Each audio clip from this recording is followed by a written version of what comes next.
This is Ryan Nickel, and this is the day in the life of a Bootstrap real estate investor, and welcome to Bootstrap REI, and this is episode number 36 coming at you. All right, when to go on an appointment. This is something that for the first part of my career, I struggled with. So I had the idea that contracts equaled cash, and they couldn't be further from the truth because contracts don't equal cash. Cash is cash. And what I was doing is I got my very first paycheck after three weeks in the business. I got a $20,000 payday, and I thought, well, shoot, this is it. I've arrived. Let's just go ahead and go and do all this business. So I was a contract signing fool. I was getting 3 and 4 homes under contract, and I was just sitting there going boom, boom, boom, boom, boom, boom, just getting all these homes. The problem with it is that all these properties were about an hour to an hour and a half away from where I lived. And so I had to drive to show these properties. And the way I was doing them was I was getting them under contract and I was going to do seller financing with them. Well, I never told the seller that I was going to do seller financing, just got the properties under contract because I didn't know who the buyer was going to be and how they're going to sell it. And that's how I was taught the business. And so after about 3 months of doing this and getting no more business, I was like, well, what the heck, man? I got 3 weeks, I got $20,000, and here I am 3 months later, and I got nothing to show for it, except I have racked up my mileage on my car. I've driven, 3 hours, an hour and a half one way, an hour and a half back to show a property, and the sellers I've had plenty of offers for the seller financing, but no one wanted the seller didn't want to take it. So I went back to the mentor, the guy that had taught this to me, and he's like, well, hey, it's a numbers game. You got 1 out of 10 is going to take it. I'm like, whoa, shoot, dude, this is getting costly. This is getting tired. My motivation. I started like right here. I'm like, woohoo, yeah, we're going to make this money in this real estate business. And then like, total crash and burn. And I'm like, what the heck is happening here? I need to figure this out. And so, that's one end of the spectrum right here. It's like, just go ahead and contract every single home that's out there, and just basically it's spray and pray. It's shotgun approaching. It's just going ahead and putting everything on throwing everything against the wall and seeing what's going to stick. That's one side of it. On the other end of the spectrum, so I hired a VA, and we went through 2,500 leads in 3 months. So it's almost 1,000 leads a month we went through. And we did text, email, and phone blasts, and we blew through all of these. And at this point, I was like, you know what? Getting the house under contract and showing it, 3 or 4 or 5, 6 different times, and trying to get the seller to then be convinced that, hey, this is, this market only wants seller finance deals. Look at this. You need to go this way to, let's just hit the seller straight from the gate with seller financing. And so the text was like, hey, I see you have a house for sale. Would you consider doing seller financing? I mean, that's all we did. Like I said, we went through 2,500 leads. Guess how many of those actually closed? Whoop. Big old fat zero. None of them did. I mean, this is the equivalent of you walking into the bar and you're like sipping on your pina colada. You're like, hey, what's up, ladies? How you doing? Which one do you want to marry me today? Let's go get married. Let's have 5 kids. Let's move to the coast. We're gonna make it happen. I mean, seriously, that's what it was like. That was the equivalent of it. Like, you're walking into complete stranger's world, and you're like, hey, you know what? Let's get married. Let's hook up, and let's just be done with it. It's like not even a hookup. It's not even Tinder. It's just like marriage proposal. It's like, let's put that ring on that finger. And obviously that didn't work. So I've had to find a happy medium between the two. I got this like, let's go contract everything out there and see what sticks, and versus let's just jump straight to the chase. There's this little like happy medium right here in the middle between these two worlds that is where my sweet spot is. And so how I work today is I decide whether or not I'm going to go on a property based on one of 2 things. One is price. If the price makes sense, I'm going to go out there because it makes sense. Because I can either keep it for myself, wholesale it out, do what I need to, there's a good price. Or 2, I've noticed something in the conversation that leads to pain.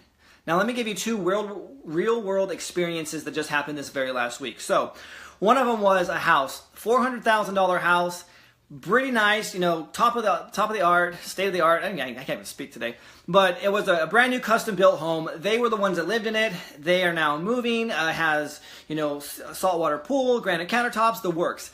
And I'm like, well, shoot, this is a house that I'm not going to do anything with because it's retail, and in the market that we're in right now, it's a seller's market. There's no reason for me to go and to even approach this house until the guy said.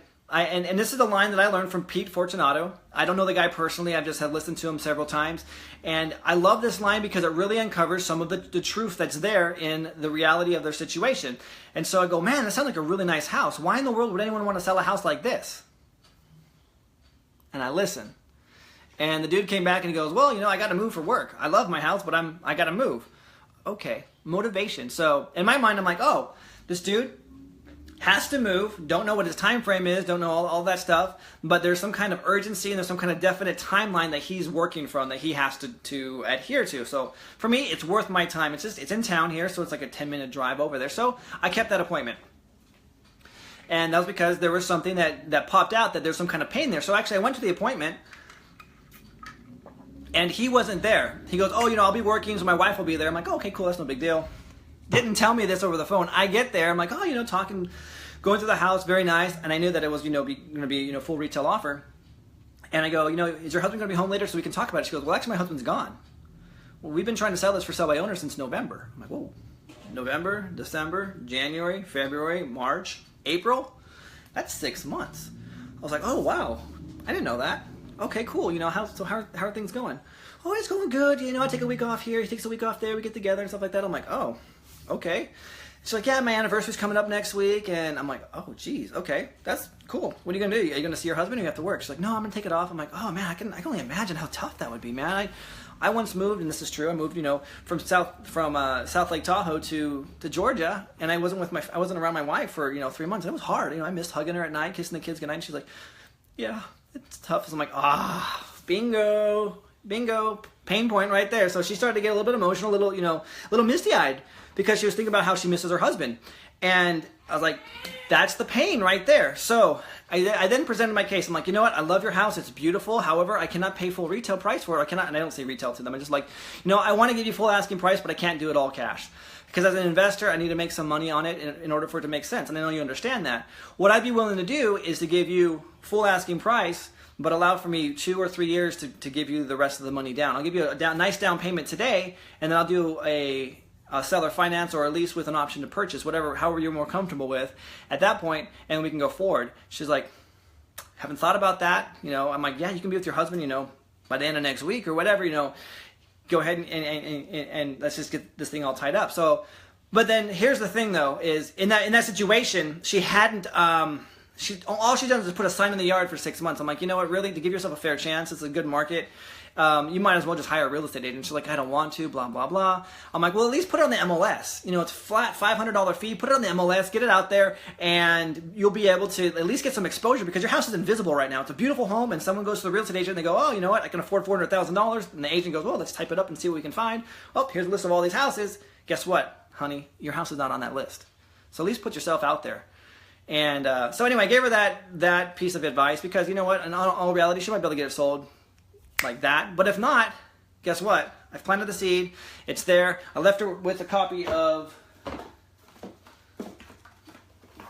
this bad boy, Why You Can't Sell Your House, because it's been 6 months. And I showed her, like, hey, look, on page such and such here, so I can tell you about this, this, and that. So anyway, I'm planting the seed as the professional because, again, a $400,000 home, they're not just going to go say, yeah, come on, lease my house with the option to purchase. Sure, I'll just pack up and move away. There has to be some kind of trust, some kind of credibility on my part. So hey, that's example number one. Example number two, and this one really pissed me off because it fell on my shoulders. I screwed this one up. So there's another real estate investor in the area, and she called me up and she was like, hey, you know what? I got this great deal. Come over and look at this property. We'll walk it together and we'll partner on it like we did this other one, and bam, we'll be done.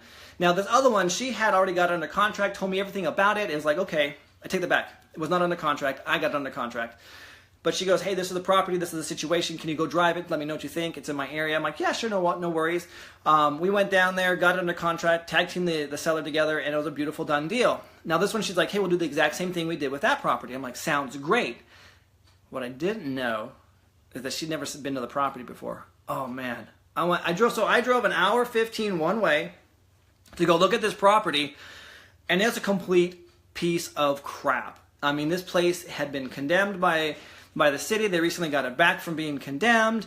And I mean, it's a complete teardown. I mean, we have foundations. There's the house at one point. So this is like a level house. It's like this. You have this two ends that are starting to, so the house is actually separated, and they've like puttied it up with like some kind of like, it almost looks like, I don't know, like shoe glue. Like I used to skateboard back in the day, and like when my shoes got holes in them, I put like shoe glue on it. And it's like this like nasty, like gooey stuff that would like, I don't know. It's like some messy caulk job that someone would do.